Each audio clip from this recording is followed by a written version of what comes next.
Welcome to episode 265 of Real Health Radio. You can find the show notes and the links talked about as part of this episode at 7, so the word all spelled out, seven-health.com/265. Hey everyone, welcome back to another episode of Real Health Radio. I'm your host, Chris Sandel. I'm a nutritionist and a coach, and I help clients who are stuck in quasi-recovery restore their health and end eating disorder behaviors so they can regain their periods and sleep through the night and improve body image and have a more peaceful relationship with food and exercise. So one tiny piece of housekeeping before I get started today. So starting in February, I'm going to be opening up my practice again to new clients. I'll be doing more of a push with talking about it then and putting out more content at that time. I'm just getting everything prepared for that now. So just a heads up, if you're interested and want to find out more, you can head over to seven-health.com/help. And that's all I'm going to say on it for now. But if you're interested in finding out more, then go check it out. So on with today's show. Today it is a guest interview, and I actually have two guests, Hilary Kinavey and Dana Sturtevant. So Hilary has supported people who are healing from disordered eating, body shame, and the impact of weight bias and other traumas. She is the co-founder of the Center for Body Trust, where her work as a therapist, an educator, a speaker, and writer has been a study of what interrupts our sense of wholeness and how we can return to ourselves in a culture that profits from fragmentation. She has additional training in workshop facilitation, mind-body coaching, and radical relating. She is a sought-after speaker on topics such as weight-inclusive approaches, weight bias, and the intersection of activism and the helping professions. She offers consultation and training for organizations and professionals. And Dana Sturtevant is a registered dietitian who helps people divest from diet culture and move towards more compassionate, embodied forms of radical care. She's also the co-founder of the Center for Body Trust, where her work as a speaker, educator, and trainer focuses on humanizing healthcare, advancing health equity, and advocating for food and body sovereignty. As a sought-after speaker and writer, Dana is a champion for compassionate, weight-inclusive models of care and offers supervision, training, and consultation for helping professionals and healthcare organizations. So I'm a big fan of the Center for Body Trust. It used to be called Be Nourished, but changed its name recently. And I have had Dana on the podcast before. And so it was lovely this time to have both of them to chat and to be able to chat with both of the co-founders. And one of the reasons for this conversation is that they have out a new book called Reclaiming Body Trust. And if you listen to last week's episode covering my favorite books and documentaries from the last year, you'll know that I listed Reclaiming Body Trust as one of my favorites. So I loved getting to chat with Dana and Hilary about it, and the book was really just the focus of our conversation.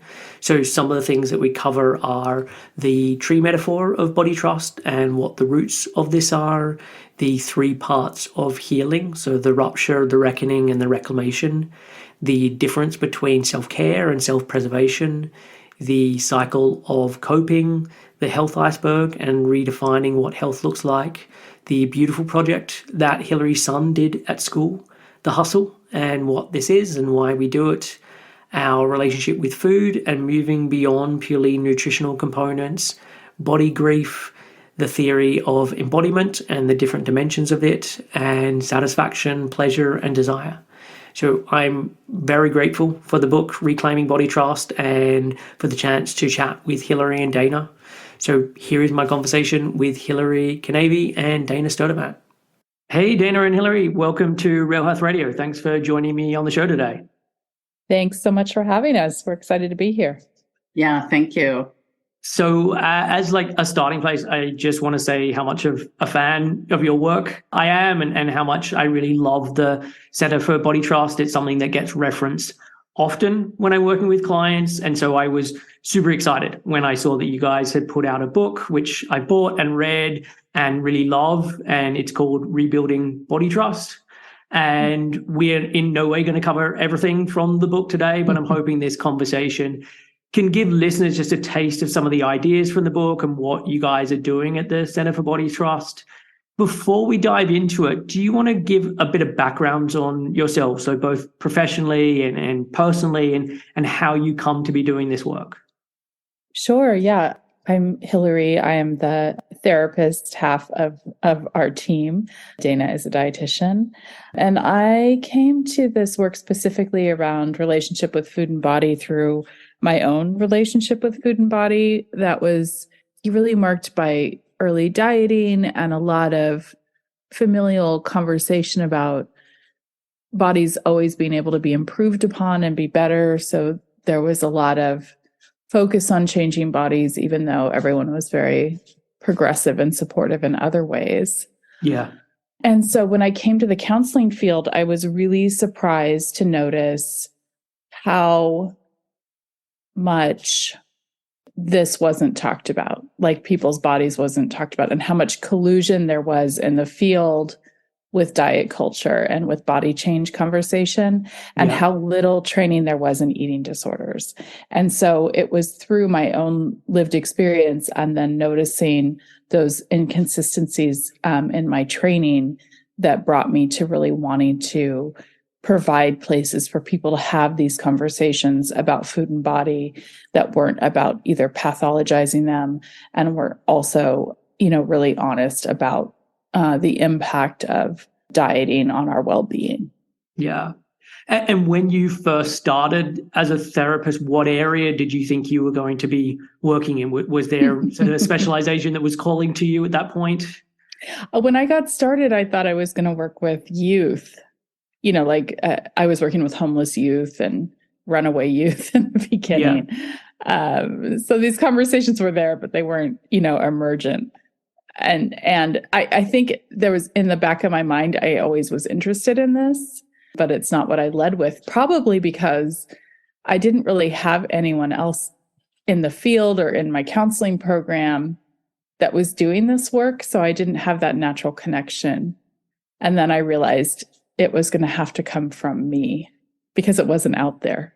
And this was pre-internet, this was pre-social media. So it wasn't that I could just kind of tap into a community that I couldn't see as easily. Yeah.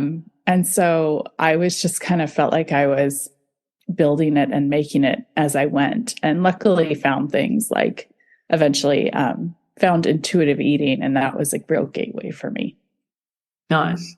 And what about yourself, Dana? I know you've been on the show before, but do you want to just kind of give a bit of background on you and how you came to this work?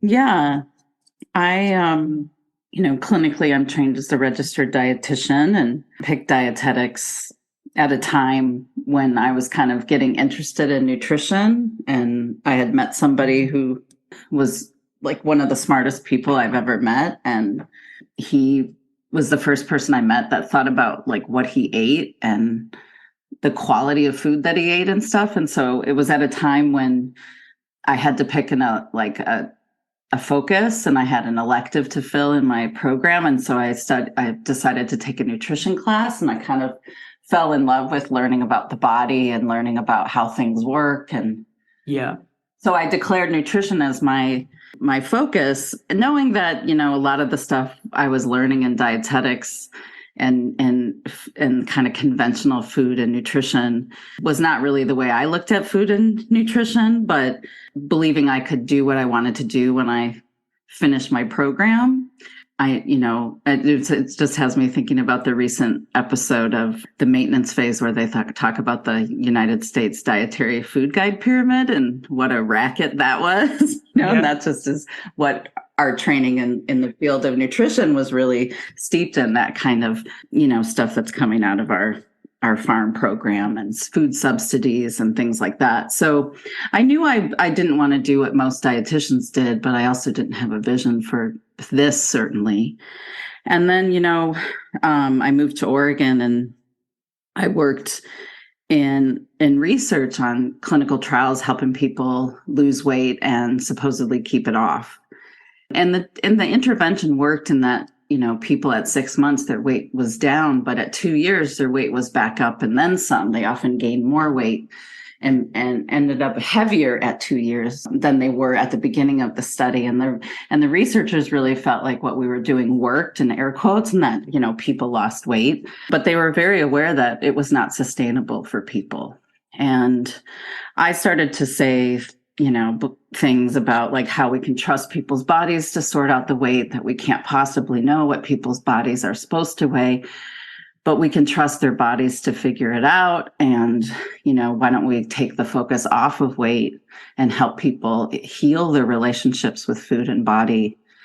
And, they weren't interested in that. They'd spent 20 years on this 6-month weight loss intervention. They believed that it worked. I believe that the intervention was the problem. And so I also knew, there wasn't going to be a career, like an organization looking to hire somebody to do radically different work with people. So it was pretty clear I needed to start my own private practice. And that was when I met Hilary, and I also discovered Health at Every Size, this growing community of people that were saying things that was like, okay, yes, I'm not the only one who is starting to feel unethical and become disillusioned in what I was taught. And then I also came across intuitive eating, which Hilary mentioned. And in that book, kind of the thing that really brought it all home to me is seeing that chart early in the book that shows the dieting mind compared to the non-dieting mindset, and none of the researchers I worked with believed we were promoting dieting behaviors. We were all aware that dieting didn't work, but what we didn't realize is that people growing up in a dieting culture have a dieting mindset, and we can call it healthy lifestyle. But when you talk to people about the mentality that they're approaching food and eating with, they're still dieting, even when we call it healthy lifestyle. Yeah. And so it's from there that I met Hilary, and I've also, as a person assigned female at birth, grown up in a culture where I was really socialized into racist beauty standards, and they had an impact on my body and my relationship with my body. And there was somewhat of a protective effect in my household because I didn't grow up in a household of people dieting and disparaging their bodies and disparaging fat people's bodies. Yeah. And you said there that you had this belief, or the body knew what it was going to do. Like you had this body trust, and it sounded as though that was there before you discovered Health at Every Size, or before you discovered intuitive eating, and that in a way just kind of validated what you already believed. Like, is that true? And if so, where do you think that came from? Yeah, I hadn't heard the word body trust before. But thinking back and talking, to my colleagues at the time, I was like, we can trust people's bodies to, I just knew that we didn't have as much control as we thought we did from my own lived experience. And I just really felt like, that the intervention was slapping Band-Aids on people's lives and calling food and eating the problem. When I was talking to people about how their, 2 parents were dying and they were the primary caregiver in the sandwich generation. And then we were calling their food and eating the problem, and not like the fact that, they were fighting with their siblings over their parents' estate, for instance. And so I knew that there was a psychology to some of this, and like, there were mental health aspects to this, and, people's lives were real. And I just didn't want to be contributing to their suffering. And it started to feel like I was contributing to their suffering. And so it was just kind of a disillusionment and starting to feel unethical that led me to want to divest without really knowing, 17, 18 years ago, what this work would look like, or that we would land on the term body trust. But, talking about it here, it's like, oh yeah, there was just something in me that knew that what we were doing was wrong. Nice. And so we had talk about how the Center for Body Trust has kind of grown and morphed over the last 18 years. So what was it like when it started, and how has it evolved? When we got started, Dana and I were working, both had moved our practices to a small clinic and started running groups. We started building curriculum for that clinic, and quickly realized that we weren't in alignment with the owners of that clinic. And the clinic ended up kind of imploding. And we took our groups and ran, basically. And so it started out with Dana and I sitting in rooms of people who wanted to figure out what was going on with their relationship with food and why dieting wasn't working and why they were so unhappy in their bodies. And that's where all of this was born from, as those groups. And what we noticed is while people had very distinct lived experiences, there was all these themes that kept coming up around body trust that people wanted and needed to talk about.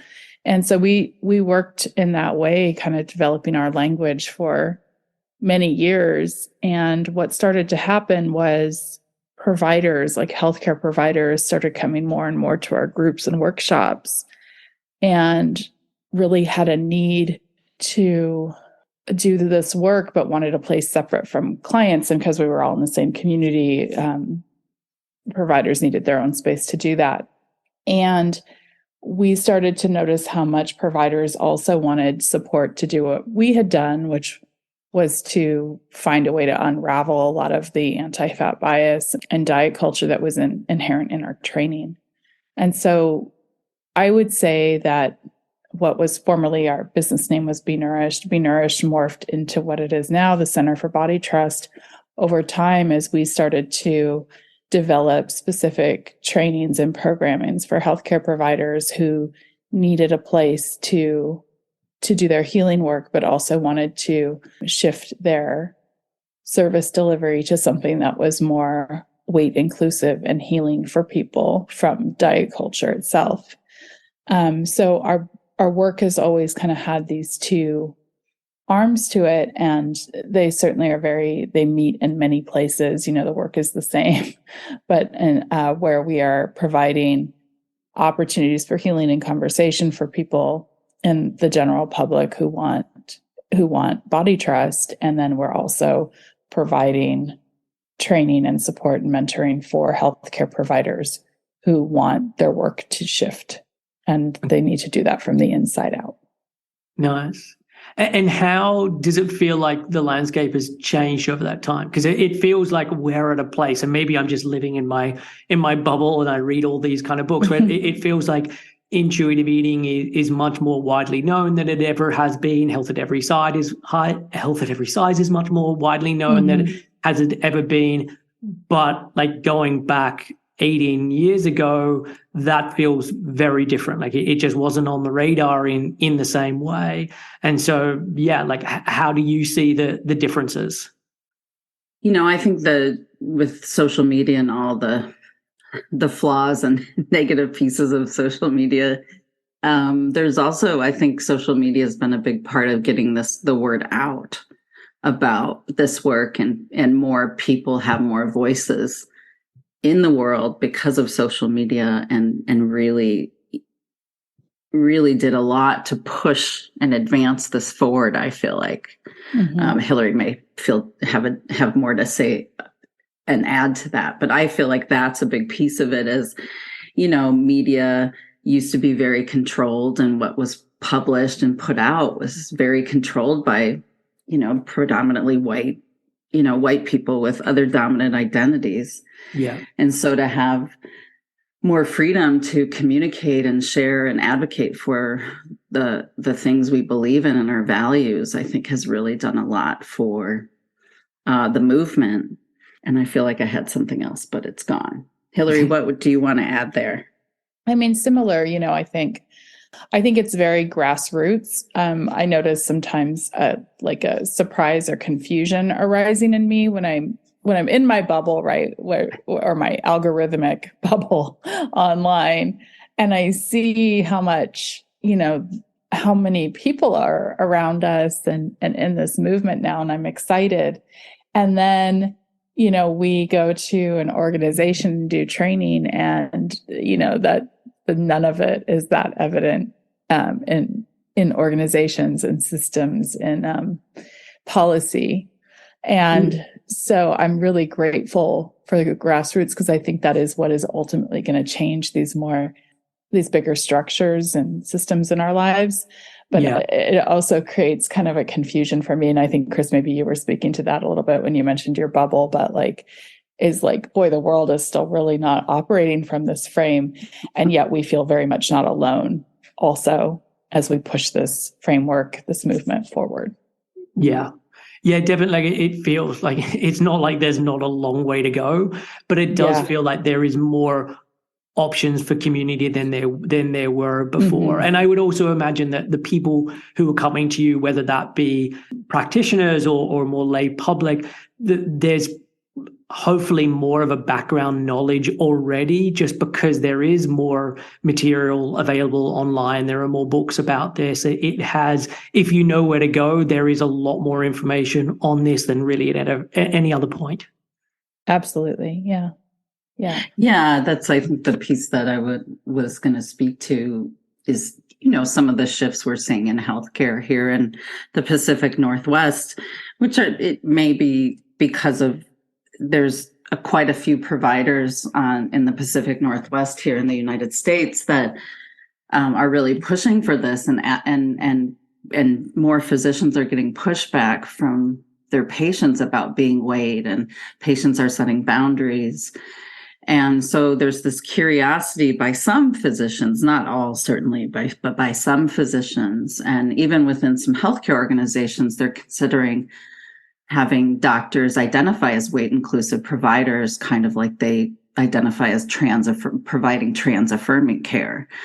And so we're seeing this push here. And as Hilary said, weight stigma and anti-fat bias are baked into our systems. Yeah. And when we've had conversations with frontline providers about providing weight-inclusive care and within a large organization, healthcare organization here in the States, you just see they're all on board. Well, all is probably not fair, but many of them are on board and interested. And then they look at the policies and the procedures and all of the things that need to be rewritten. And somebody needs to go first and create some of these systems and policies and procedures that help us provide this kind of care. But there's all of these places that they bump up against. And because Hilary and I have been in private practice for so long, we don't always, while we're aware of those things, it really became put front and center, talking to this organization of oh my gosh, there's so much in there that they have to get out of those algorithms, so to speak, to really be able to do this. And it's exciting that we're at a point where some people are actually talking about this, and you see how much work there still is to do. Yeah, that it's conceptually, I get on board, but when I look at the bureaucracy of having to do this is where I'm kind of hitting a wall. Yeah, and then you have the juxtaposition of medications that are now on the market for diabetes that have a side effect of weight loss that are being prescribed. Now all these patients that don't have diabetes are asking for these weight loss medicines, and people with diabetes can't get them here. And so you have this movement and feeling like we're gaining strides, and then a new medication comes on the market that everyone gets excited about. And we see just how vested medicine is in weight loss, and how much the American healthcare system is really sold out to the diet industry. Yeah. I think at the extreme end, it just has got stronger than ever before. So while more people are aware of intuitive eating or health at every size, the fact that the thing that boggles my mind is the fact that the carnivore diet hit the mainstream. You can have a diet where all you eat is meat, and that was not enough for people to be hang on a second, we've really taken this too far. That wasn't even we're jumping the shark moment. Yep. Yeah. Yeah. Nothing seems to do it, right? Nothing seems to awaken folks to the inherent harm, or how none of this works, how we keep cycling through more and more new plans and new ideas that aren't new at all. Yeah. Yeah. Just repackaging the same stuff. Yeah. And that's especially obvious to me the longer I've now done this. So I think I've been in private practice nearly 15 years, somewhere in that vicinity. And it's been long enough that I've now witness like the things coming round again. And the longer you do that, it just kind of repeats in these cycles of what is demonized and what is put up on a pedestal, and it just goes round and round again. Yeah. And it's wild, here we are 50 years into the fat acceptance movement, 50 plus years, I would say. And, there's some people are doubling down. Yep.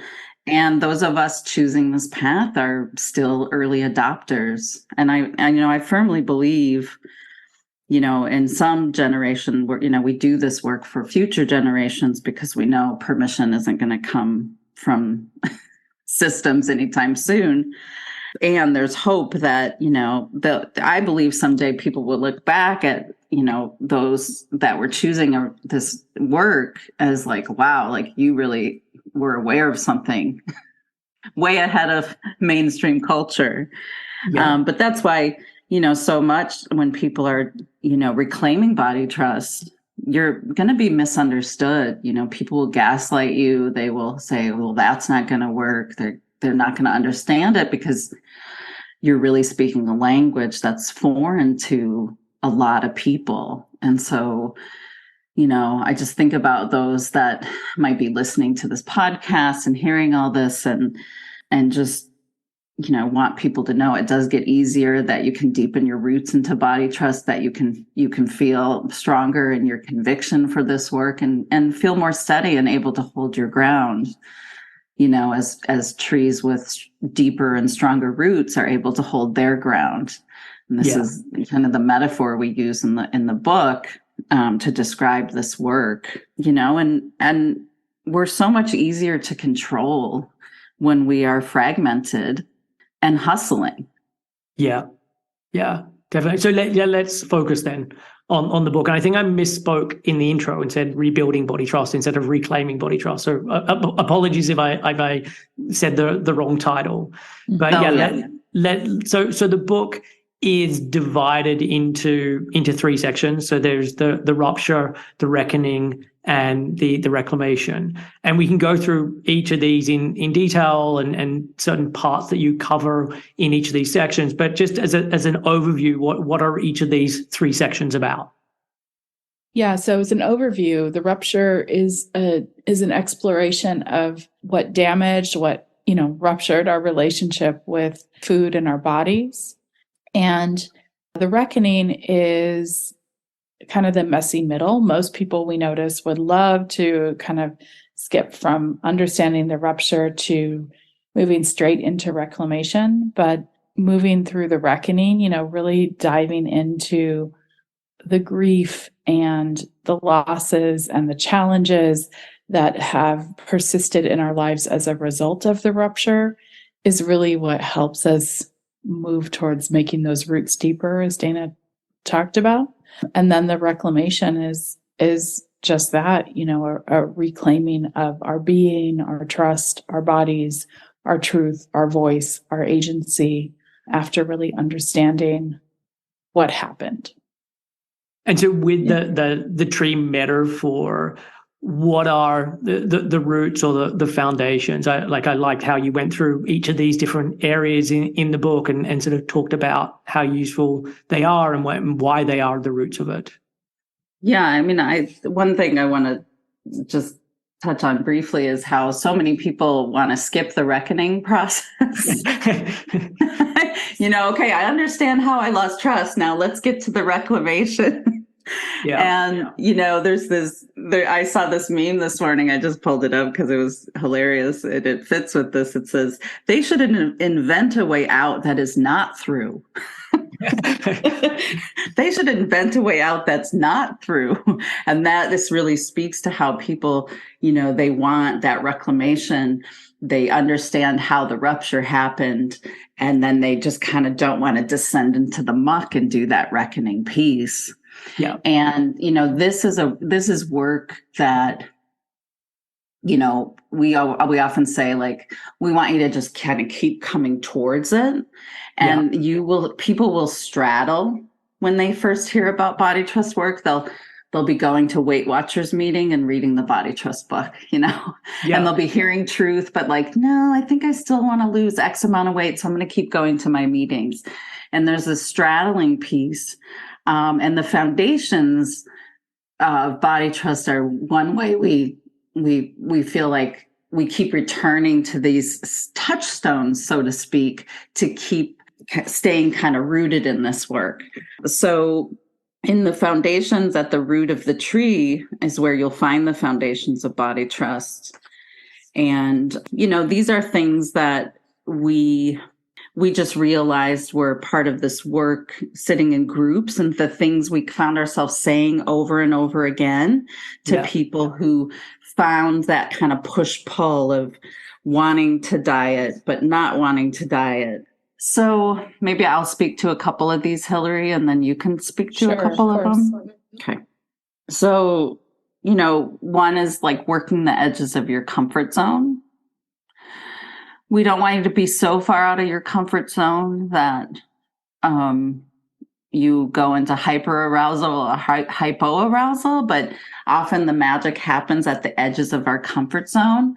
Yeah. We take risks with our eating. We take risks with our practices.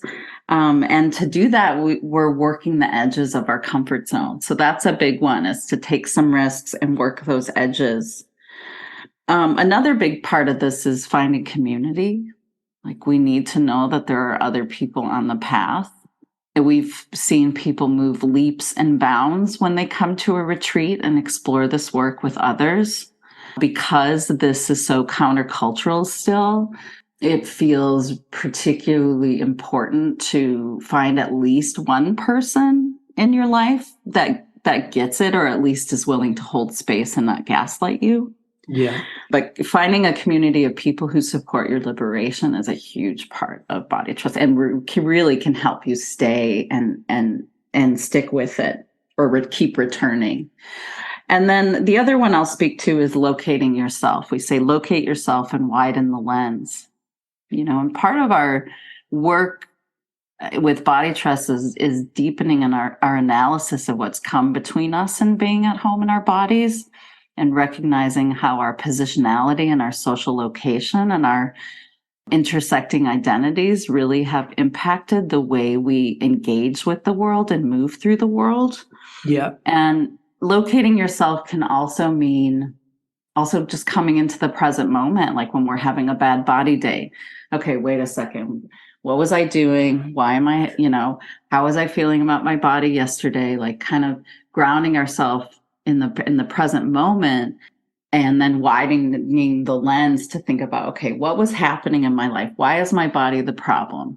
I was fine about my body last night, but today I'm feeling really activated around it, and kind of widening the lens and seeing everything happening in our life instead of zooming in on our bodies and how we're going to fix it. Yeah. And so, which is, I can speak to a couple of those just in terms of some of the things that you said, and then Hilary, you can mention the other ones. The finding your community piece, I also think is super important. And even just when I'm working with clients one-on-one, me being able to say to them, what you're describing is so common with the people that I work with. Like, just hearing that alone can be so helpful for someone to feel like, oh, okay, it's not just me. And so to then take that a step further and actually meet those other people in real life and have that genuine sense of community, I do think that makes such a difference for people. And then just with the work, the edges of your comfort zone. One of the things I often talk about with clients is just, I think you act your way into thinking differently rather than thinking your way into acting differently. And so just having that reminder of like constantly taking action, and it doesn't have to be, as you say, where it's so anxiety provoking that it stops you in your tracks, but taking action so that you start to see a different way because of having those different experiences, and almost by doing it and seeing that actually I was able to get through this, even when it goes terribly wrong, there's resilience there. There's kind of a real learning that comes come through that. And then when I heard you talking about locate yourself, it reminded me a lot of acceptance and commitment therapy. Is that part of the training that you guys have done, or how you talk about this with clients or practitioners? We have a little bit of knowledge of acceptance and commitment therapy, but it's probably not where our reference point was. Okay. I think it's more in the like finding the present moment, like this moment is the only moment kind of piece of that, which I think is probably where acceptance and commitment therapy is also grounded. And, it's really saying like, where am I in this moment? It also speaks to how much of this creates a trauma response in folks or is dysregulating to folks. Yeah. And, some of our work when we're coming out and beginning to notice those different states of consciousness that we rely upon, to navigate the world, is noticing that that we can come home, that we can take a moment and just be like, where am I right now? What's happening right now? What can I focus on that isn't the anxiety or the stress or the narrative that's causing harm to me right now? Yeah. Yeah. And an early foundation of our work was Tara Brach's work around radical acceptance. Yep. And I didn't say this when I was kind of talking about my background, but at the time when I was working in research, I was also teaching yoga, and I had developed a strong yoga practice when I was in graduate school and having chronic pain issues. And my massage therapist is like, if I really feel like if you started to practice yoga, a lot of this would not be in your body. And so just with certain stretches and getting, counteracting all the work I was doing at my computer and stuff. And so I just went to a gym, and which is funny now, like I could not imagine a Kripalu yoga teacher at a gym today. But this was in the 90s. It was, like right around the time Madonna made yoga popular in the United States. So yoga wasn't what it was today. But I was really fascinated by my experience of going to yoga for chronic pain and noticing how yoga changed my relationship with my body. And I had so much more appreciation of my body, and the way I felt about my body when I went into class versus when I left the class was so different. And what I wanted to eat, thought I wanted to eat before the class was so different than what I wanted to eat after the class. And so I was really interested in kind of incorporating some of those mindfulness and self-acceptance practices that I'd learned through yoga and radical acceptance into this work. So I think that's where there's probably some crossover with acceptance and commitment therapy is the work Hilary and I have both done around that stuff. Okay, nice. And so, Hilary, what are some of the other roots? So some of the other roots are, we really return to kindness and curiosity over and over again. So one of the roots is look with kindness and curiosity, knowing that a lot of what we've done to continue to acquiesce to diet culture is to involve our inner critic and trying to motivate us to do better all the time. And that when we are constantly harming ourselves in that way, we really are missing out on a lot of the wisdom that is innately within us. And so we believe kindness and curiosity are actually what helps release us from diet culture and disordered eating, and that they're the opposite of kind of the tough love that comes with diet culture. Yeah. And so just practicing kindness and curiosity can make a big difference in our relationship with food in general and with our bodies. At the same time, we also encourage people to honor self-preservation practices. And this is kind of, we're noting self-preservation as opposed to self-care. Self-care is something that, while I think started as a really meaningful idea, has kind of been co-opted by wellness industries. Yeah. And so instead, we're talking about having kind of a working knowledge of all the things that take care of you. And some of those things might be new practices that you're developing, and body trust practices and all these brave things that you're doing. And some of them may be old ways of coping or numbing that also preserve you and keep you going. And so we really want folks to know that all the coping they've done in the name of diet culture and disordered eating has come from wisdom.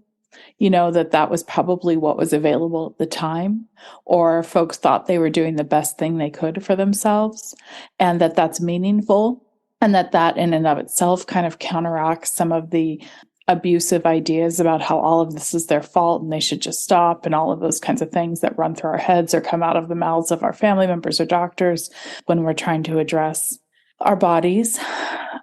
And so sometimes self-preservation means that we take comfort in what's familiar and available, and sometimes it means that we're setting more boundaries or being brave or trying a new behavior or a new practice, and we're kind of slowing our process down and all of that.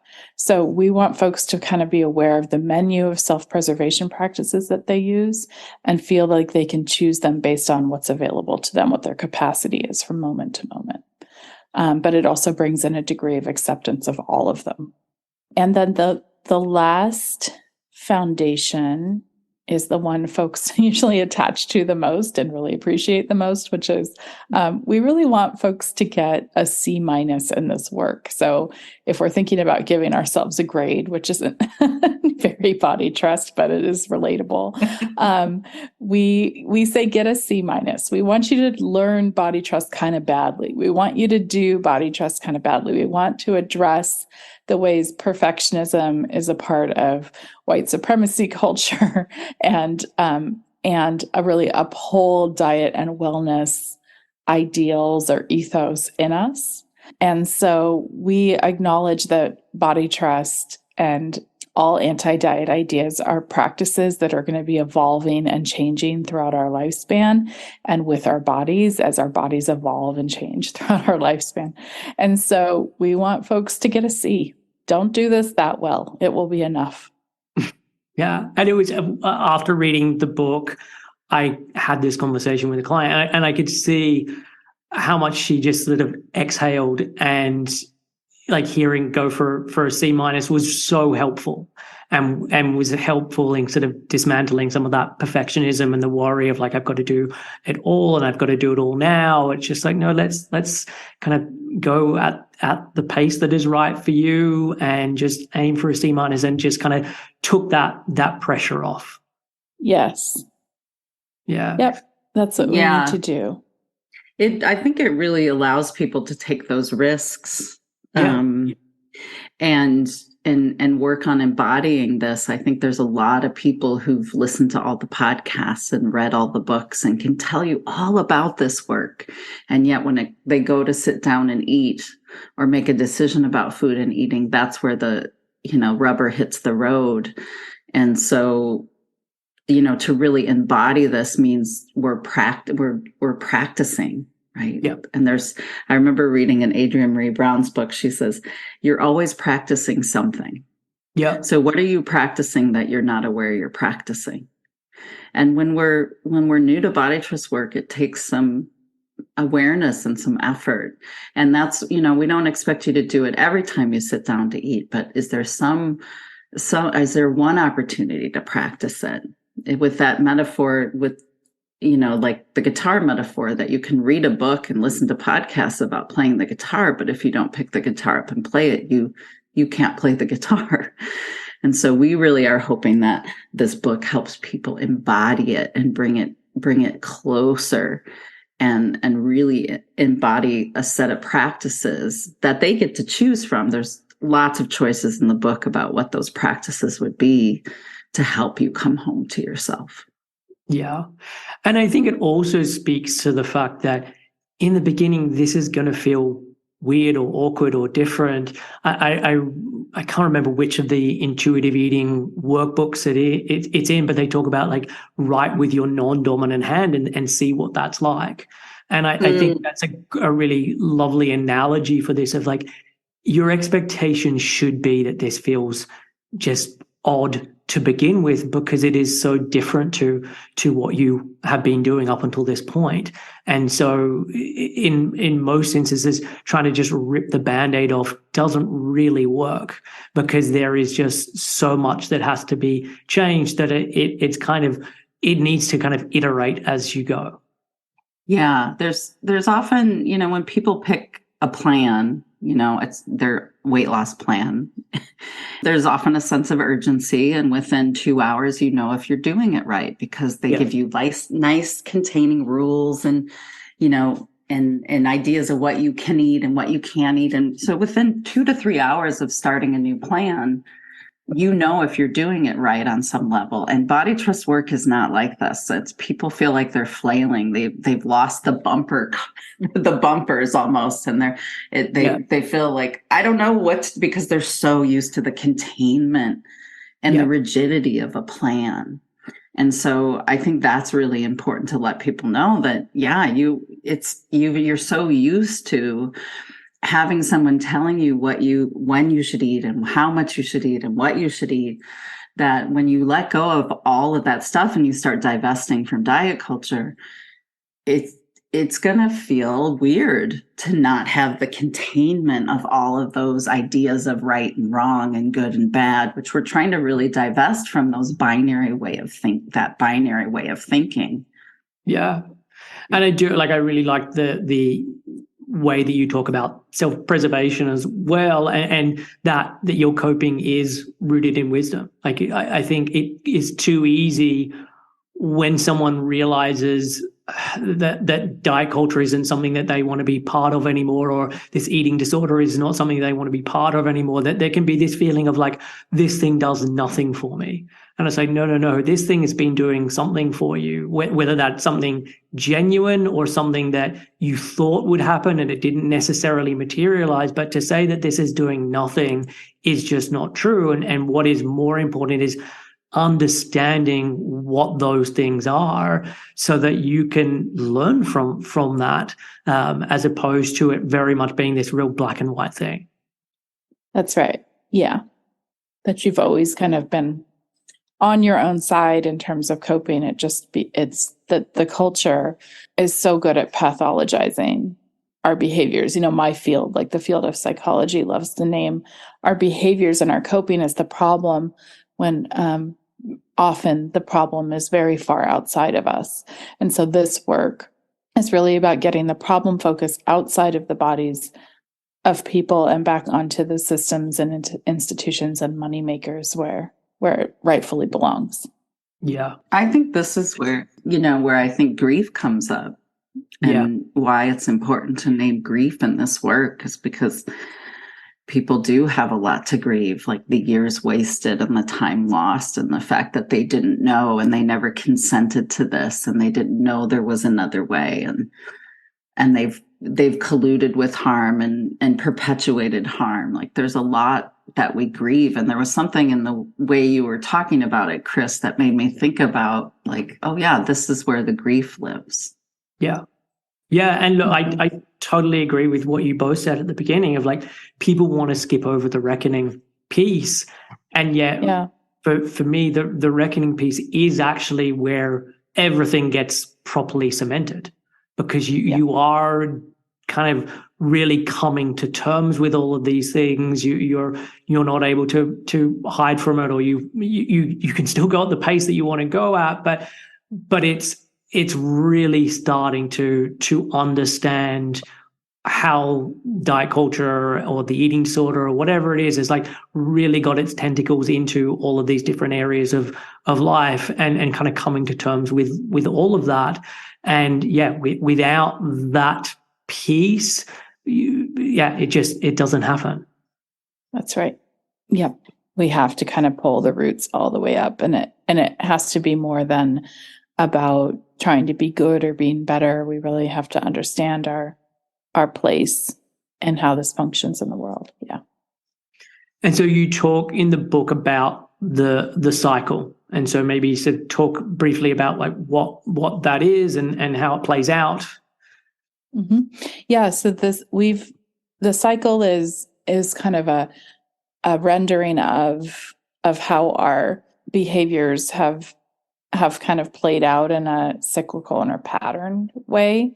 And what's funny about that is sometimes some of that is visible to us and some of it is not. But once folks can see it, it's like they can't unsee it, and it's everywhere. Yeah. And so when we're talking about the cycle or mapping out the cycle with someone or a group, we start with what we've called the problem. And for a lot of people in our culture as it is right now, that's named as like emotional eating or overeating or binging. People rarely see restriction as the problem. So they're usually naming a behavior that they wish they would stop because they think it's contributing to why their body dissatisfaction generally. And we name that, while that behavior is seen as the problem, usually the actual experience of doing that behavior is either very numbing or is a huge relief. And there's been a lot of tension building as people move towards that. When folks engage in that behavior, usually there's kind of a drop into a lot of shame right after. It's our technical term, as we call it, the shame shitstorm. We call it that because it's this pit that we fall into where we run all of our narratives and all of our stories and feel like the shame is actually who we really are, and that we need to do something to pull ourselves up and out of it so people don't see how messed up we really are. And so what tends to pull us out of the shame shitstorm is a plan. And people go, try to move up and out of their bodies, back into their heads, and develop a plan that's going to rescue them from themselves, essentially, and from anti-fat bias and all these other things. But the cycle is very much an internal, personal kind of drama that's played out. And the plan can be a bunch of different things, right? The plan might have at one point been, doing a very specific diet program or plan. And they morph over time from that into being much more ideas about compensatory behavior, like tomorrow I will do XYZ to make up for this experience. Sometimes the plan can even become like, I'm going to do that body trust thing, I'm going to do that intuitive eating thing, but it's an idea that is meant to be a rescue. And the plan can last anywhere from, in the beginning stages, a few months to a year, to by the time people have been doing it a while, it lasts, 30 seconds to 10 minutes. Yeah. And I'm laughing not to make fun of that as much as I'm laughing to say, gosh, that's really how it goes. And that people don't often know that we lose tolerance to dieting over time. And that the diets we used to be able to pull off, our bodies, our minds are unwilling to do over and over again. And that is a sign of health, right? That is a sign of well-being if we aren't willing to, and our bodies aren't willing to participate in starvation or restriction or restraint over and over again. And so the other thing that we want to make clear and the next point in the cycle is what tends to interrupt the cycle, why we think we can't pull them off, is because life gets in the way. And as Anne Lamott says, life gets lifey, right? Inevitably. And when life is getting hard, it's normal because life is hard. And there aren't any plans that are really made to be able to put up with how much comes up in our lives. It's normal for life to get hard. It's normal to have financial struggles or to fall in and out of love or to go through a move or to have conflict or to have loss. And we can't predict when these things are happening, and our diets are not supposed to be stronger than these real situations that happen in life and change us. And so life happens, and then we kind of we can see that we end up working our way back towards the behaviors that we use to, cope, compensate, de-stress, numb out. And usually we come back around to those because when we are going through stressful times, we have this odd reaction as humans, which is to tighten the reins on ourselves, to make things harder than they need to be, instead of approaching ourselves with kindness and stress and spaciousness. So that's the cycle as a circle. And what we like to do is investigate ways to break the cycle or make changes to the cycle that are relatively simple initially. Yeah. And the places where we often see people doing that or willing to do that is, one, in trying not to make a plan. So considering life without planning. Or if that doesn't work for folks, we also say the only plan is for radical self-care. Yeah. Radical self-care means from the roots. So like, what do you really, really need? What do you truly need? Not what do I need to do to myself to become better? What can I do for and with my body instead of to and on my body? So planning for no plan is the simplest way to say that, though. Yeah. And then the other place is after the behavior happens, like the binge, the emotional eating, et cetera, that happens, we accept that that's going to happen. We accept that we're going to have these eating experiences, one, either because they're normal and expected and a reaction to not having enough to eat, or because that's how we've coped for a long period of time. And we're going to continue to cope that way, even if we're working on healing too.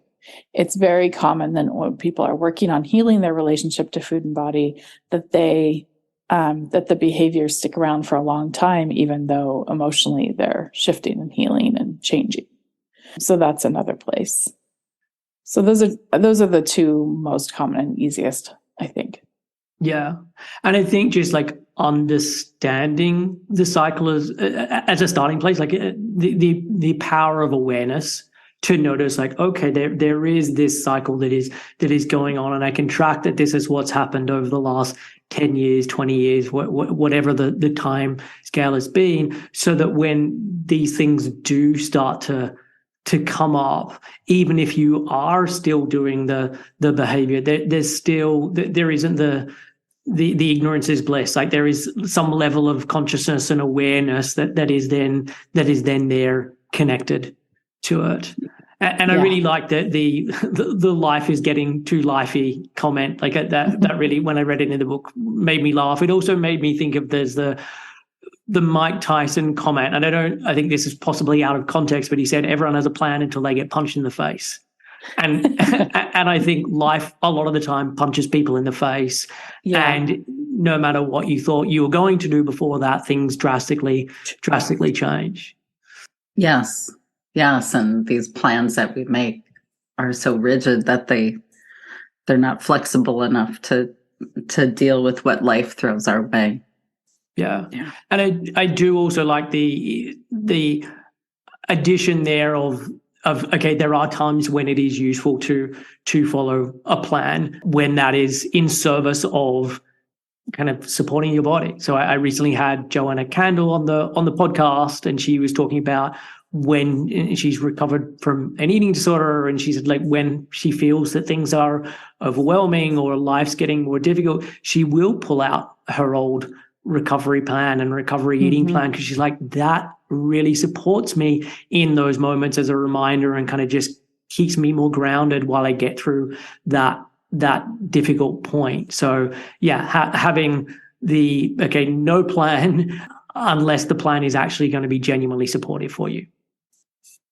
Yeah, I mean, most people's plans are not to get enough to eat. Most people's plans and the types of plans we're talking about in the book are the plans to restrict and restrain your eating and not get enough to eat. And, certainly there's some discernment.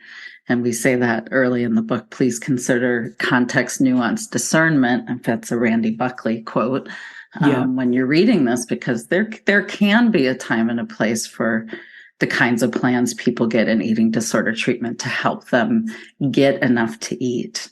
And certainly some people may find that, leaning on those plans when they notice that they want to restrict and that they're in a period of their life where they may lean on old coping patterns, that, certainly can provide some, a meal plan to get enough to eat can certainly provide some structure for folks in those situations. Yeah. So another part of the book, you talk about the health iceberg, which I really loved as an analogy and how it was explained. So do you want to share that with the listeners? Yeah, the health iceberg is an image that we used from, I think it's Mari Andrews. But really, the ways we have been trained to think about food and eating are really rigid and perfectionistic. The ways we've been trained to think about health, it's like we live in this healthist culture where, if you get sick, it's your fault, is the kind of common rhetoric. Yeah. And that people think that if we just eat healthy, And so often people, when it comes to people's health, they think about, diet and exercise. What are you eating, and are you getting enough physical activity? And the health iceberg shows that, our health is way more complicated than our individual personal lifestyle choices, that, that the social determinants of health actually have a far greater impact on your health and well-being than anything you're eating or the exercise you're doing. But healthcare really relies on personal responsibility rhetoric to get out of, with this belief that if, people just ate healthier, their healthcare costs would go down. And research actually shows that, 5 to 25% of the differences in healthcare outcomes are related to lifestyle behaviors, that, living in poverty, not getting paid living wages. We don't have universal health care in the United States. So healthcare is a privilege. It's not a birthright here. Exposure to toxins, this idea that, we can tell a lot more about a person's health by their zip code than by any lifestyle behaviors or BMIs that we have. So we really want to this is another place where that locate yourself and widen the lens can really come in. We want people to really widen the lens when they think about health and what impacts health. Yeah. And you made reference to some research looking at the Mediterranean diet, and that the Mediterranean diet only helped once you had other sort of socioeconomic factors in there. And if you didn't, it really didn't make much of a difference. And I know, like, over here in the UK, there's been a Marmot review, and then there was like another report that was 10 years on from that. And basically that was looking at all of the different social determinants of health and how much they had an impact on the health. And it was a review that was aimed to the government to help them to make various changes that would genuinely help to include or improve the health of society. And I've read through both of those reports, and so little is about food and movement. Like the vast majority of it is about living wages, is about having better houses that aren't sort of leaking, and just all of these different things that people just don't even think about when they're typically talking about health. And yeah, there's, I think, something along the lines of you can look at where someone lives based on the tube map, and you can pretty much estimate what their average lifespan will be. And this is just because of what happens when you're living in certain areas. Yeah. And segregation and, redlining, and the ways, especially I just think about the United States. That's a big part of it too. Why Black women have higher poor birth outcomes. Is because of racism. And yet, we seem to have a crisis of imagination when it comes to people's weight, that we don't see that the way fat people are treated in society and the stigma and the impacts of that stigma on their health and their well-being have a far greater impact on their health and well-being than anything they're eating. And concern trolling is something that many fat people experience, that it's not your weight. It's because it's just, I'm worried about your health. Well, talking to me like this is impacting my health, I like to say. And you, Hilary, you talked about the beautiful project, which was something that your son did at school, and I thought this was a really lovely story. Do you want to share that? Sure. Yeah. This was in preschool, and my son had a preschool teacher who was such a out of the box teacher and so experiential. And the teacher himself had a daughter around preschool age, and was noticing how much commentary came her way about beauty and princesses and kind of defining beauty for her. And his observation of her, his daughter, was that, what she was attracted to and what she was finding beautiful were very different than what was being prescribed. And yet what was being prescribed was having an impact on what she was noticing in the world and what she was starting to be attracted to. So he did this project with the preschool class where he would take them on long adventure walks, and he would teach them how to he would say, what is beautiful? Or pick out something that's beautiful. And the class would bring back these items over the year and fill the classroom. And at some point in the year, there was an event where parents got to come, and he explained the project to us. And, when we looked around the room with my very conditioned to certain beauty standards eye, it did not look beautiful to me. It was mud and garbage and bugs and dead leaves and just stuff, that kids found on their walks. But they had brought them back and contributed to this collection because in that moment, when he prompted them to find beauty, this is what they found. And it's, it was a kind of a stunning moment for me at reorganizing and thinking about what beauty is for me. Yeah. And how I began to notice how when I notice beauty, it's usually a very embodied moment, right? It's not necessarily the prescription of looking at a beautiful starlet on a movie. It's really what is capturing me and pulling my attraction at the moment. And it can be really anything. And I've begun to feel really sad that our understanding of beauty as human beings has been so prescribed. Yeah. It also brings me down this thought process of who we are attracted to has been largely prescribed to us as well. We don't believe that often, but it's very much true. And it's made me think about over the years how many people and connections I may have missed out on because of this prescription that I've internalized. And so all of this around beauty is very body trust oriented, meaning our bodies already have a reaction and a knowledge of beauty that we may or may not notice if we're pulling from what we've been conditioned into. Yeah. And how did that then continue on with your son? Did that little project make any kind of indelible mark on him? I wonder. I think so. I think that both of my sons got to have this experience at different times, which was lucky that we had the same teacher. They're very curious and open to what's around them. We live on a small lake. We're fortunate to do that. And they're always eager to notice what's around them and their attractions are very much their own, what they notice, what they see. So I still see that in them. Yeah. And my older son is a teenager now. And I'm noticing, the pull of TikTok and his own ideas about what makes him attractive is getting very prescribed. So it's kind of sad to see this departure coming in where it hasn't really been in his consciousness till now. Yeah. And I think maybe just being a teenager, I don't know how you avoid that. No, you can't. Culture, yeah. And the hope is just once out the other side that some of that then comes back. That's what we're hoping for around here. It's like a rite of passage. Yeah, we miss him already. Yeah.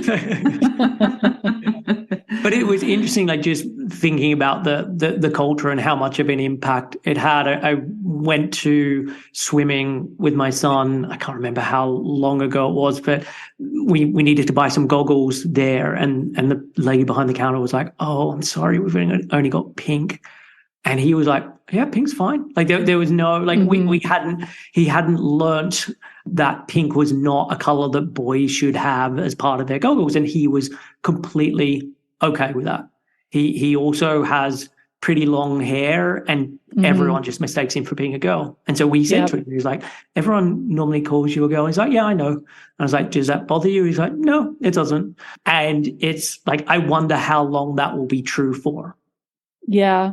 Yeah, my younger son is the same in both of those ways, and he can still hang in there. It's kind of harder when kids, I think, tease, but when adults make mistakes, he doesn't care too much. Yeah. Mm-hmm. And so you talk in the book about the hustle. So what is the hustle? Well, the hustle is all of the ways we've developed to try to acquiesce to the culture's ideas of how we should look and who we should be. It's this idea that our lives are about achieving something or perfecting ourselves or improving ourselves. And the hustle is a word Brene Brown uses in some of her work, which is where I started thinking about the word more, I think. And, she equates it with the hustle for worthiness. And what I'm aware of in that is then that it's a hustle away from our shame. And shame is a complicated idea because shame is an emotional experience, but it's related to the dominant culture and not meeting expectations, right? Yeah. It's kind of a post-colonial emotion in a sense. And it's about, becoming something better all the time. And so when we're talking about ending the hustle, we're talking about ending these pursuits that are rooted in cultural frameworks or ideas that have never been ours or never meant to be ours. And some of those are like around perfectionism. Some of them might be around health and really reckoning with ideas of health that Dana talked about and you talked about before, but also that health is not something that we achieve. Health is something that we work with and understand and live with over time. We're talking about our ideas about how able-bodied we are and how we reckon with the idea that we may not be healthy or able-bodied our whole lifespan. That the hustle is really about all the ways we try to move away from our innate humanity. Yeah. And the struggle that comes with innately being human, and how we actually come home to our imperfect, ever-changing lives. Yeah. Have either of you read 4,000 Weeks, the book? Mm-mm. No. I'm blanking on the author, Oliver Berkman. I read it this year, and it was just one of the best books I've read in a really long time. And he is someone who is or was an efficiency writer for The Guardian, and efficiency in terms of like how do you do inbox zero, and very much on board with kind of the Tim Ferriss 4-hour work week type mentality of thinking about things and productivity hacks and everything. And he just came to this awakening of like, I've been doing this now for 10 or 15 years and it has not made my life better at all. If anything, I have more emails, I'm more stressed. And so his whole thing became a complete 180 and it became quite Buddhist-like and philosophical, and just looking at like, we have a finite amount of time on this planet and we are not going to be able to do everything that we want to do. And we need to become pretty aware of that fact and kind of embrace that and stop trying to do everything and stop trying to be everything and just really look at, okay, what is really important to me? And like, obviously some people have more scope of being able to do that than others. But I think the message was a really useful one, no matter who you are. I think there can be some reflection of like, how do I spend my time? How do I spend my time worrying? Where do I put my focus? Yeah. Yeah. Now that you mentioned it, I've heard about this quite a bit. So I'm going to add it to my list because, this is really about an unlearning. Yeah. And I'm moving away from the things that we thought were inherent because the culture said so. Yeah. And that unlearning, like you're saying, I think can bring us, and like maybe like this author experience can, bring us closer to ourselves and clearer about what's most important to us or what brings us joy or what brings us pleasure. Yeah. Yeah. Like he never in the book talked about food or diet or anything, but it like hearing his story of how productivity and attempting to refine that to an art form just didn't do anything for him. And he had that sort of realization. If you substituted the word dieting for every time you said productivity, it would still be the same story. Interesting. Yeah. Mm. And one of the other parts you talk about in the book is just the connection to our food outside of its purely nutritional components, and how much this is just lost. And maybe, Dana, you can speak to this, because I think this is often what happens within dietetics. Yes. Yeah. I mean, I mentioned healthism, and we talk about nutritionism in the book, and the word, the ism on there really implies an ideology, not solid science. And so much of what gets touted as nutrition science is actually personal food philosophy. And one thing that nutritionism does is dumbs food down to its nutritional components and robs food of its meaning in the way food, connects us to our culture and our heritage and our ancestors. And so we really want people to have a more critical view of the whole field of nutrition, that it's a relatively young science, that there's a lot more that we don't know than we know, and that there's really no one way of eating that's right for every person. That's something I really want listeners to hear, that there's no magical way of eating that's going to make, bad things never happen, This idea of human beings like to feel in control. We don't like not knowing. And I think in this, because so many people have, well, not so many, because we all have a relationship with food. We all need food. Some of us do not like that requirement and like to exist as if we do not have that requirement, that we're beyond the need of food, but we all have a relationship with food. And so there's a lot of healthcare providers, helping professionals, and lay people who spout off all this food information with no background whatsoever, and people just eat it up like it is the truth. And it's what most people are hearing out there is far more about their food, personal food philosophy than anything rooted in solid science. And the more I look at the field of nutrition, the more disillusioned I become with it. Certainly there's a time and a place for medical nutrition therapy. There's health conditions that do, when people have certain chronic illnesses, there are some ways of eating that could help them manage those conditions. But most of what's out there is an over focus on nutrients, which is particularly confusing. Yeah. To people around. By the time people show up in my office, which I don't do clinical work anymore, but when people used to show up in my office, they were so confused because they'd been on every diet, and at a certain point, they start to conflict with one another. One saying, eat the carbs, the other one saying no carbs. Some are high protein, some are vegan. And so people get to this place where everything feels off the table. Yeah.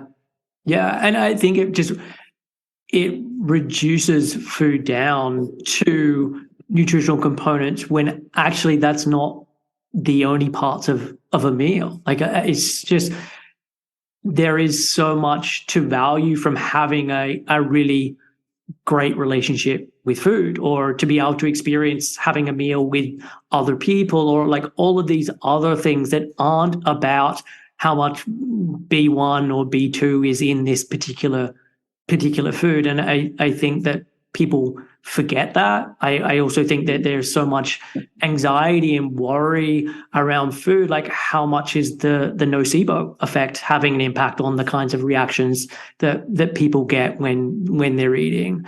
And so I think we've taken something that is very complex and tried to simplify it.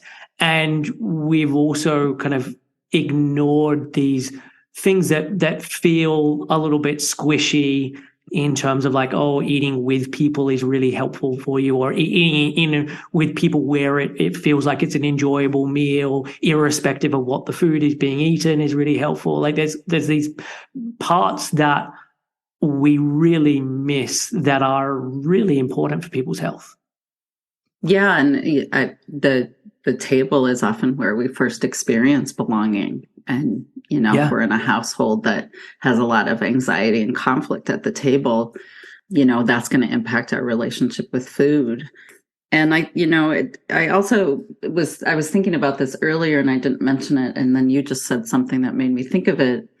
As I was listening to the Maintenance Phase podcast talk about the food guide pyramid and critique it, one thing that didn't come up, and I was kind of surprised by it because they talked about how much the food industries, like the meat industry, impacted when they saw the pyramid and the meat was at the top and a small, they were like, oh my God, you can't, tell Americans not to eat beef, right?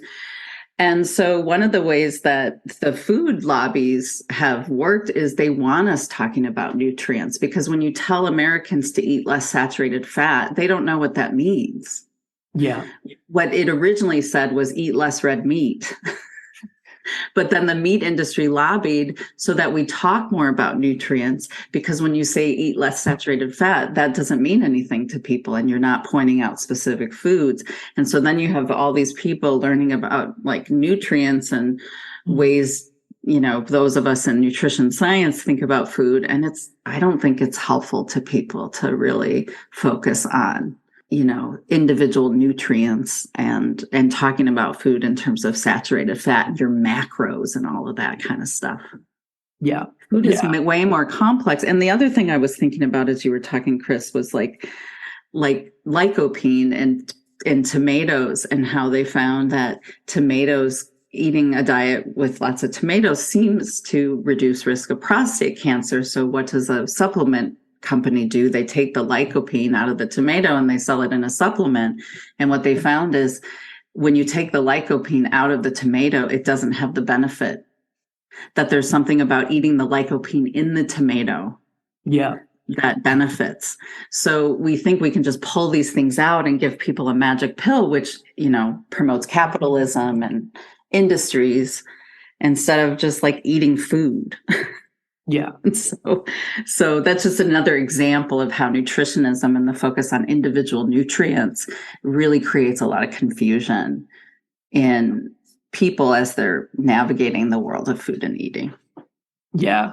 Well, and also one of the other things that you talk about in the book is like how much does the foods that you eat match up to the kinds of foods that have been studied. Like if you're from a white European background, then it's more likely that the kinds of foods that are recommended as part of a dietetics course is going to be the things that people are speaking about. But if you're coming from a different background, they don't even know what your foods are, or it kind of just gets dismissed of like, no, you need to start to move away from those traditional foods and move into these because we understand these better. Yeah, I mean, I still need to do a deeper dive into the background of the field of nutrition and dietetics, but, I was born out of white women and like in the field of home economics. Like if you go to nutrition, study nutrition at Oregon State University, it's in the College of Home Economics, which I can't even believe they still have a freaking College of Home Economics. But the field, was dominated and still is dominated by white women. And, I would love, one of my learning edges is learning the history of the field, but there's a lot of whiteness and white supremacy in our nutrition, like you're very Eurocentric eating recommendations. And somebody, Sade Meeks from Grits Inc. was pointing out in a training I did with her, how, when you look at the Mediterranean, it includes countries like Turkey, but Turkey has brown people. And so they focus on Italy and like the Eurocentric parts of the Mediterranean and leave out countries that have Black and brown people when they are part of the Mediterranean too. So that's just one example of how whiteness and white supremacy shows up in the field of dietetics and nutrition. Yeah.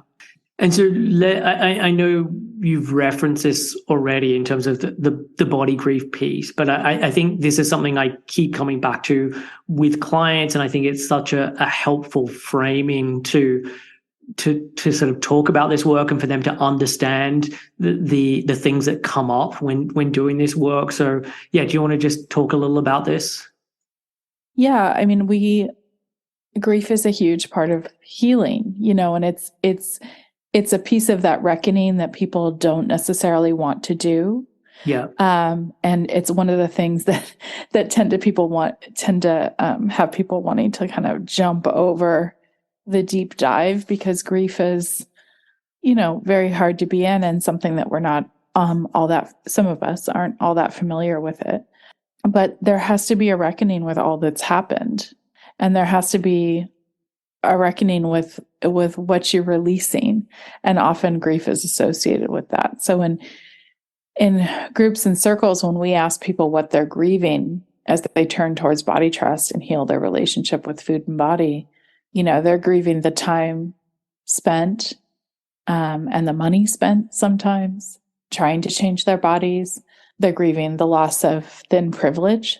Sometimes they're often grieving a sense that they're never going to have the big reveal, or they're not going to arrive somewhere where everything is perfect and together. And this grief process is in every step of the work. And, when we tend to sublimate or ignore grief, we often get stuck. Like, we can't necessarily move forward. And so grief itself is the reckoning in a way, because we have to let go enough to say, I'm sitting in this pain that I can't immediately remedy. Yeah. I'm going to allow myself to feel this ambivalence about moving forward, because many people come to us from a place of knowing, like, I don't really want to go back to what I was doing, but I'm not sure about how to move forward. And I'm not like super excited about this either, and I think that's the intuition about the grief and the letting go. One thing I like to make sure we say is that on the other side of the reckoning is a lot more joy and self-acceptance and peace and community and trust and life, so it's worthwhile. And yet, none of these phases that we describe in our framework are linear, right? Like, we kind of bounce between them as our lives change and we evolve. Yeah. So grief shows up again and again, is my point. Yeah, totally. I mean, we go through different things. We age. There will be different situations that mean that grief arises again. And I think when I brought it up with clients and talked about this, as bizarre as it sounds, there can almost be like a relief when you mention when I mention that, because they're like, oh, like that makes sense. Because there can almost be this feeling of like, why am I feeling this way? Like, it doesn't make sense that I'm feeling this way. I understand this intellectually, or I understand, like, it just doesn't seem to fit. And then when we talk about grief, they're like, yeah, that makes sense. That makes sense. And so it might sound bizarre, but there is this relief that can come with that realization. Yeah. Yes. It's like not something they would name until you name it. And then when they have a name for it, it's like, it almost reveals a path through, where there's some willingness to make space for it, because it does resonate so deeply. Yeah. And there's a quote in the book that I really love. You said, we believe that what we call body image work should be fat affirmation work in eating disorder recovery. So talk a little about this. And I am 100% in agreement with you on this. Yeah. Yeah. We've just come to feel that body image work is not really what's happening, and not what needs to happen. Body image work feels like a replication of like this self-improvement project. Like, it's time for you to now feel better about your body. And I think in all of disordered eating and anti-diet circles, what we're actually trying to uproot is the anti-fat bias that has permeated the way we've done everything. And body image work hasn't been shown to be that helpful anyway. But what is helpful is really expanding our ideas of what is acceptable, attractive, beautiful, understanding that fat people have always been here and always will be here, and understanding that fatness is an an acceptable, lovely, beautiful way also to live a life. And so we are really wanting people to expand their ideas of what's acceptable, and instead of just focusing on feeling better about their own body. Yeah. And look, for me, even if I continue to call that body image work, or the same with like using self-care instead of self-preservation, like it needs to take on board all of those qualities that you're talking about. Yes, exactly. Yes. Yeah. And you also talk about the development theory of embodiment and some of the dimensions, or the 5 dimensions, as part of this. Can you explain this a little bit for the listeners? Yeah, I don't know, like 5-6 years ago, I started to geek out on this word embody. Like, what does this word mean? It's being thrown around more and more today. And yet, like, it's kind of an elusive term. Yeah. And so years ago, I just started reading more and listening to podcasts. I listened to, like, Tara Brach had a 3-part series on embodiment. And this idea that when we're entering the body, like many people, when we think about embodiment, one way to think about it is like we're moving through the world like a floating head, completely disconnected from our body. That would be disembodiment, where you're more connected to your head and your brain. I mean, we've had people in groups say, I wish I just didn't have a body. Yeah. Like I love my brain. I'm very smart, but I just wish I didn't have to deal with this. And so there's this phenomena of like this floating head. And so when we're thinking about embodiment, one thing we're thinking about is how do we get below the neck? And when we enter the body, it's like entering the wilderness. We're leaving this area that's really mapped and controlled by the brain and entering wild, uncharted territory where the tools you've been using to navigate diet culture are no longer useful here. And Neva Perron's work was something we came around when we were talking more about embodiment. Somebody in one of our talks came up and said, have you looked into Neva Perron's research? And when we stumbled upon Neva Perron's research, it was like a whole language opened up for us in terms of how we talk about embodiment. And one thing we love about Neva's work is she really has identified how the culture writes itself on the body, and how our social identities, our social location, our privileges and our marginalization, like these kinds of things really impact the way we engage with the world.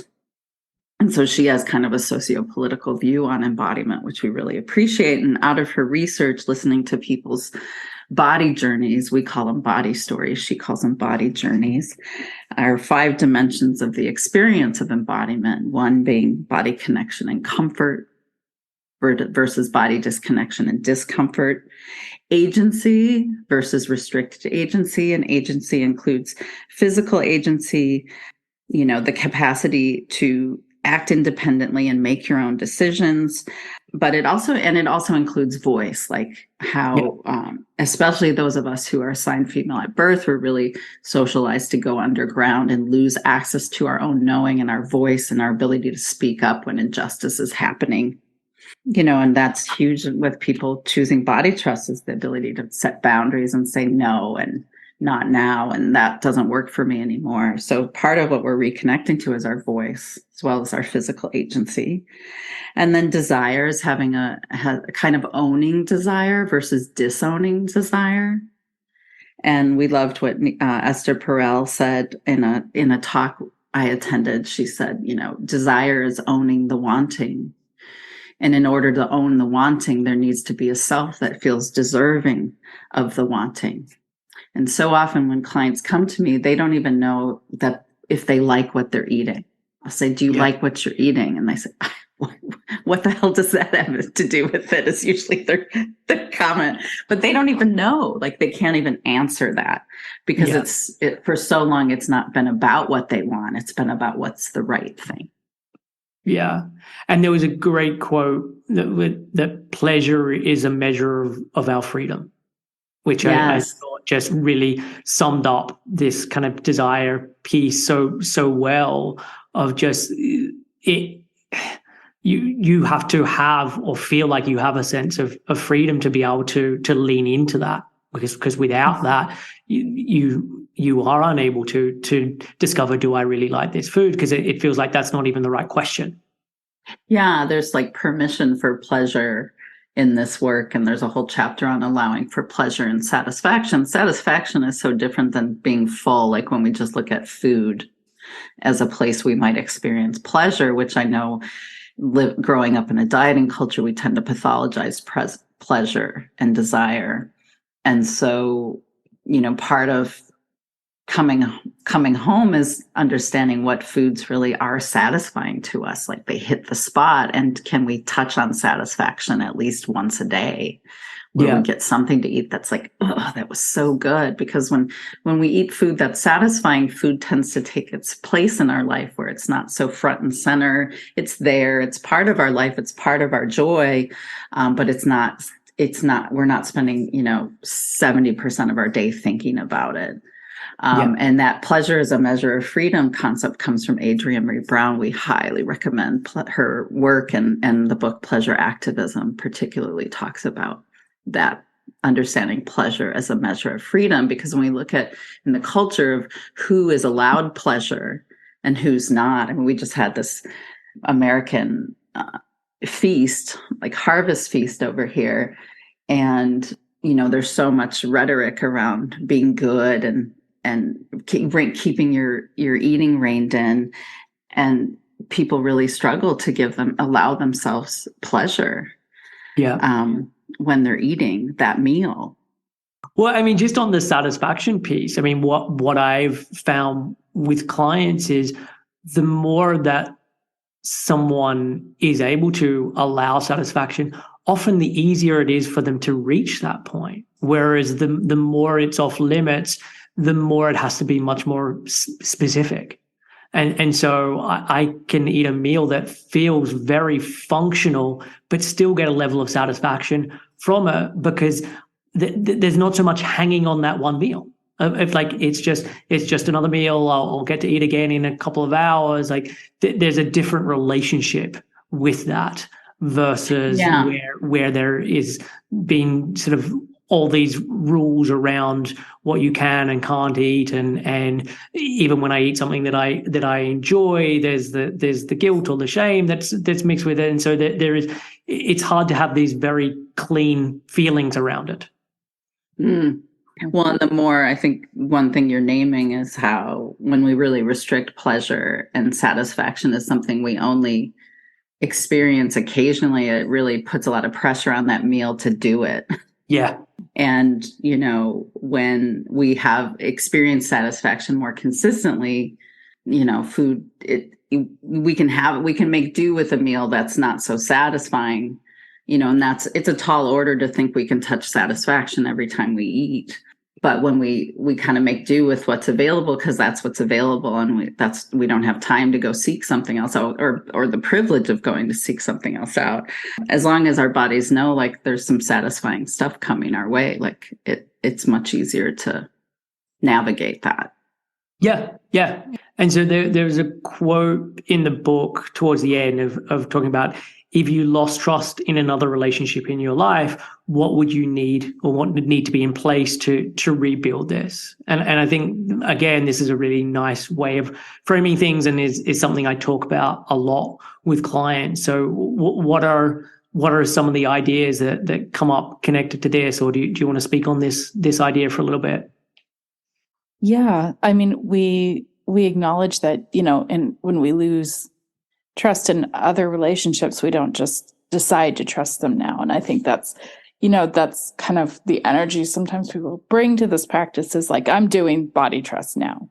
And, what we find is that, of course, there needs to be a process of moving towards body trust. And, trust is rebuilt in all relationships with small, consistent acts over time.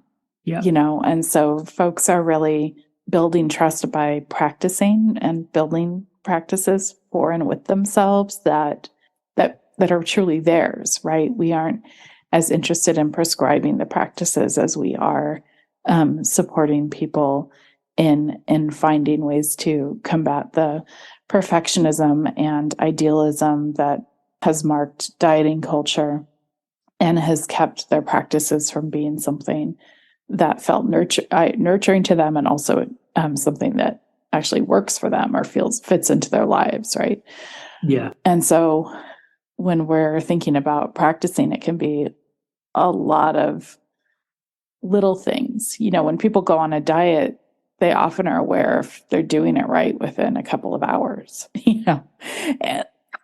and when people are engaging a healing approach like body trust, it's more unraveling. It's more uncertain. There's no certainty that you're doing it right. Yeah. And so what I do think we can anchor to is those foundations we talked about earlier. And also, like, what am I practicing right now that feels good? So maybe I'm practicing not making a plan. Maybe I'm also practicing setting some boundaries with someone in my life about not talking to me about dieting anymore. And maybe I'm practicing allowing myself not to move if I've had a relationship with movement that's been compensatory and punishing.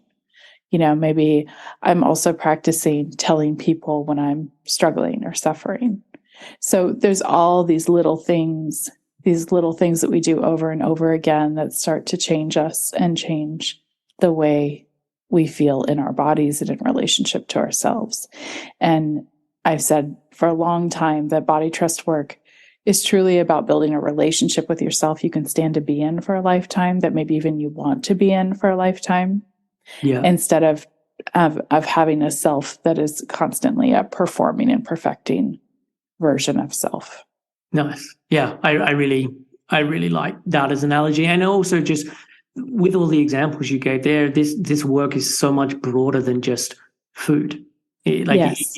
It's how do I truly take care of myself with everything that life is going to throw at me, and how do I be kind and caring and curious and all of these things, whatever is going on, and not that you will always do that to the best of your abilities. It is aim for a C minus, but I do think like taking the blinkers off where it's not, this isn't just about food. This is like, how do I do life?